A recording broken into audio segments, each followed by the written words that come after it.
মাঝে মাঝে না একটু অন্যরকম খাবার খাওয়ার ক্রেভিং হয়। আজকে যেমন আমার ভীষণ কেক খেতে ইচ্ছে করছে।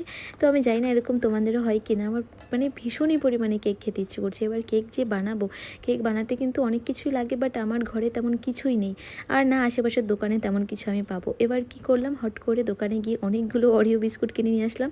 প্রায় 5টা মতো কিনে নিয়ে এসে তারপরে একটা মিক্সিতে জারে বিস্কুটগুলো দিয়েছি, 2-3 চামচ চিনি দিয়ে মিক্স করে নিয়েছি। তারপরে মিক্সারের মধ্যে একটু দুধ দিয়ে ভালো করে ব্যাটারটাকে গলিয়ে নিয়েছি। আর তারপরে একটা পাত্রে, মানে কেক বানানোর পাত্রে ব্যাটারটাকে দিয়ে দিয়েছি একটু বাটার লাগিয়ে। তারপরে একটা ডেস্কি গরম করে তার মধ্যে একটু লবণ দিয়েছি। তারপরে একটা ছোট্ট প্লেট দিয়ে তার উপরে ওইটা বসিয়ে দিয়েছি, আর একটা ভারী কিছু দিয়ে ঢাকা দিয়ে দিয়েছি। 45 মিনিটের পরে কেকটা রেডি।